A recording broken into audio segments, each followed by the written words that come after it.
Welcome back to the Genre Quest, a series where I review one album from every single genre listed on albumoftheyear.org. In today's episode, we're going to be looking at the D genres, from dance all the way to Dungeon Synth. Now, you might be wondering, Sam, why are you where you are?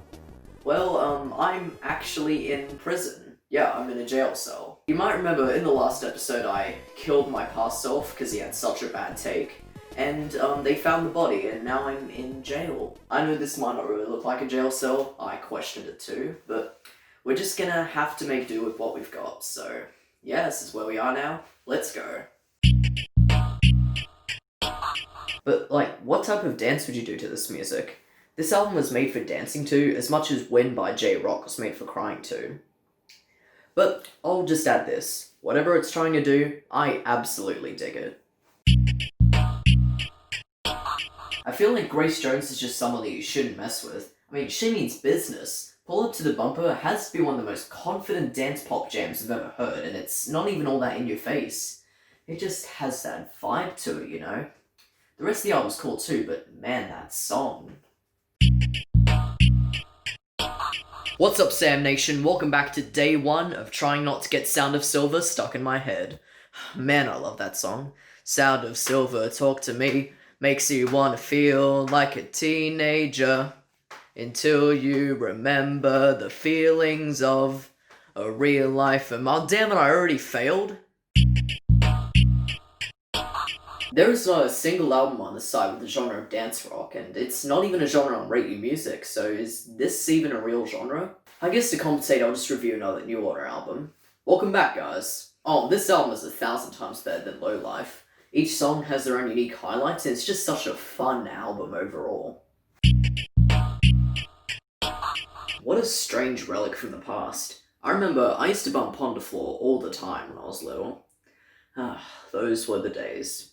It's just a shame that the album is kind of stuck in those days, if you know what I mean.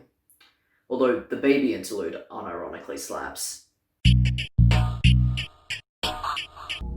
Oh cool, I'm in space again. Although this time it feels darker and lonelier. Crazy what music can do to a person. I really like this. I love it. This is amazing. It's amazing. I haven't even watched Twin Peaks before, but this is amazing.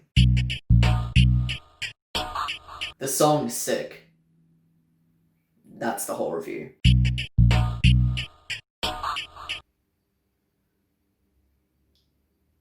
Okay then, I'm just gonna go over in the corner and maybe stay there for a few years.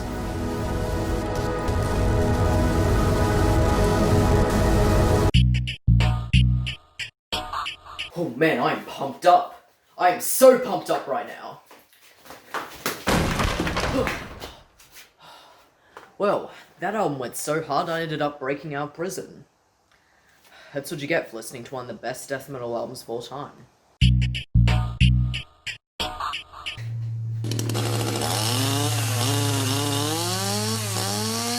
Yeah, so, first of all, who allowed some guy with a chainsaw outside my cell? Because I think they might have locked up the wrong person. And second of all, I think he scarily embodies what I felt when listening to this Deathcore album. More so, me getting chainsawed by said guy.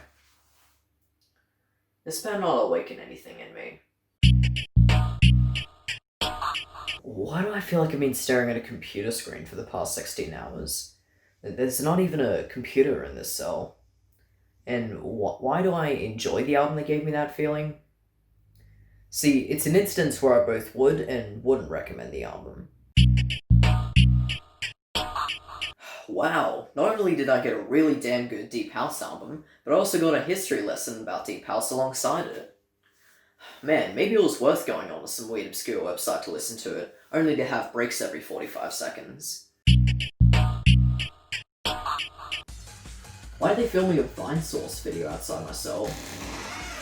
I feel like every time I look outside the door, there's always a weird visual representation of the album I'm listening to.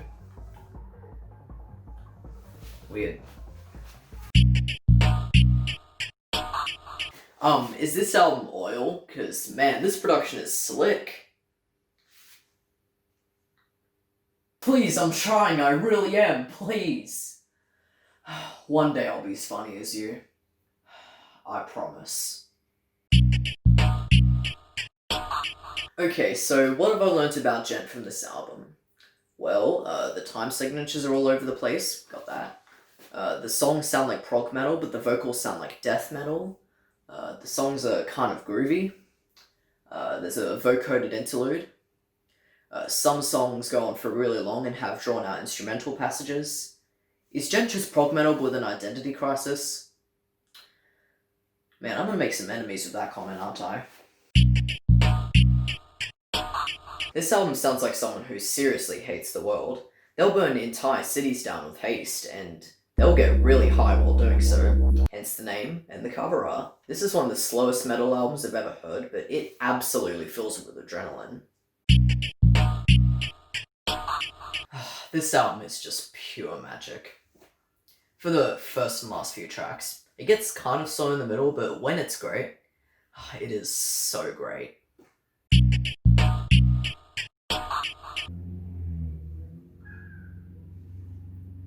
10 out of 10? I'll be darned if something can beat this in the genre run anytime soon. This is easily one of the most dreamy and intoxicating albums I've ever heard, and to think it was all a live performance. What a way to go out. This is, at this exact second in time, my favourite live album of all time. There is currently a low-poly spinning skull holding an Uzi with poorly green screen raining money outside my cell. First of all, I really dig the aesthetic for this album, especially when it uses like video game-esque samples and all that. It is really one of a kind. And second of all, where is all this stuff coming from? First the chainsaw guy, then the Vine Source video, and now this? I feel like I'm in a fever dream. What is going on with this place? It can drag on a bit, but it feels very energetic and lively, especially with the use of jazz elements. It's a really good album. There is no more music.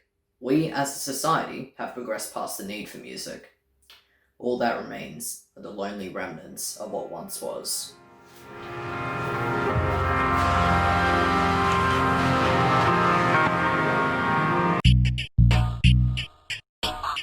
Alright, drone metal. I'm assuming this will be, pretty haunting and unsettling, but will mostly remain pretty one note throughout. It is drone metal after all. Roll it.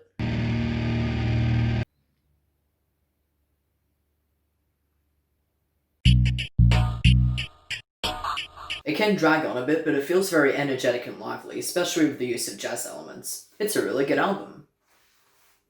The two albums sound completely different, by the way. This review just applies to both of them. I'm not gonna lie here, guys. The Upsetters really took a dub with this one. Hey, can you check my sub count real quick? You have 3 subscribers. Yeah, I thought so. Yeah.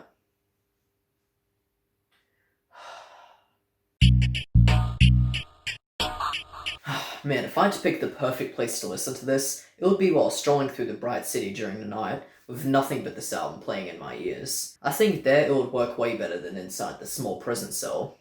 So that is why I would like to announce my new anti-quarantine movement called Let Us Listen to Dub Techno Outside During the Night for a More Fitting Experience.